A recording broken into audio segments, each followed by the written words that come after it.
అధికార పార్టీ వైసీపీలో అభ్యర్థుల ఎంపిక తుది దశకు చేరుకుంది. ఇప్పటికే 6 జాబితాలు విడుదల చేసిన అధినేత జగన్ 7వ జాబితాకు తుది మెరుగులు దిద్దుతున్నారు. ఈ జాబితాలో ఎంతమందికి సీటు దక్కుతుందోనన్న టెన్షన్ అభ్యర్థులు ఉంది. ఇప్పటికే అనేక చోట్ల అభ్యర్థులు మార్చింది వైసీపీ. 7వ జాబితాపై గత కొద్ది రోజులుగా తాడేపల్లి ముఖ్యమంత్రి కార్యాలయంలో ఉన్న నేతలు కసరత్తులు చేస్తున్నారు. నియోజకవర్గాల వారీగా వైఎస్ జగన్కు నివేదిక అందిస్తున్నారు.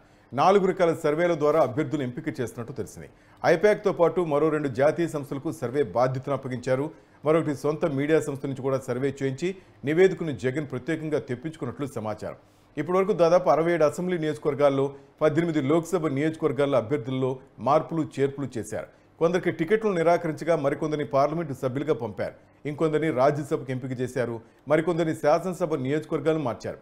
ఇలా అనేక రకాలుగా ప్రయోగాలు చేస్తున్న జగన్ ఈసారి ఎలాగైనా గెలవాలన్న పట్టుదలతో ఏమాత్రం వ్యతిరేకత లేని వారిని నియోజకవర్గాల్లో ఇన్ఛార్జీలుగా నియమిస్తున్నారు. చిన్న అవకాశాన్ని కూడా ఆయన వదులుకోదలుచుకోలేదు. అందుకే తను నమ్మమని, టికెట్ దక్కని వారందరికీ తను న్యాయం చేస్తానని జగన్ స్వయంగా టికెట్ దక్కని నేతలకు చెప్తుండడం విశేషం.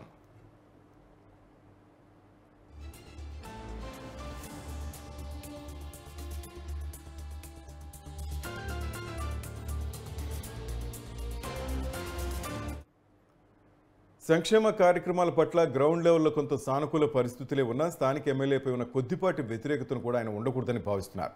తక్కువ మార్జిన్లో గత ఎన్నికలు అనేక మంది ఓడిపోయారని, అలాగే గెలిచిన వారు కూడా ఉన్నారన్న విషయాన్ని గుర్తు చేస్తున్నారు. టికెట్ దక్కని నేతలతో జగన్ ప్రత్యేకంగా మాట్లాడుతున్నారు. వారికి ఊరట కలిగించేలా తాను ఉన్నానంటూ భరోసా ఇస్తున్నారు. ఇప్పటివరకు ఎక్కువగా రాయలసీమ, కోస్తా జిల్లాలోనే ఎక్కువ మంది అభ్యర్థులు మార్చిన జగన్ 7వ జాబితాలో ఉత్తరాంధ్రపై కూడా ఫోకస్ పెట్టారని అందుతున్న సమాచారం బట్టి తెలుస్తోంది.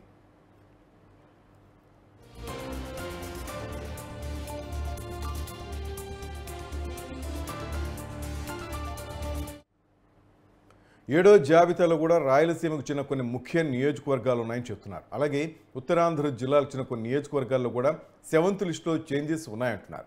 ప్రస్తుతం జగన్ ఢిల్లీ పట్టిన పూర్తి చేసుకుని వచ్చిన వెంటనే 7వ జాబితాను ఓకే చేస్తారని చెప్తున్నారు. రేపల్లుండో 7వ జాబితాను బయటకు విడుదల చేసే అవకాశం ఉందని కూడా పార్టీ వర్గాలు వెల్లడిస్తున్నాయి. దీంతో ఇప్పటివరకు 6 జాబితాల్లో తమ పేరు లేదని ఆనందంతో ఉన్న నేతలో టెన్షన్ మొదలైంది. ఎక్కడ తమ పేరు ఉంటుందోనని ఒగ్గబట్టి మరి ఎదురు చూస్తున్నారు. తాడేపల్లి క్యాంపు కార్యాలయం నుంచి పిలుపు రాకుంటే చాలని 1000 దేవుళ్లకు మొక్కుకుంటున్నారు.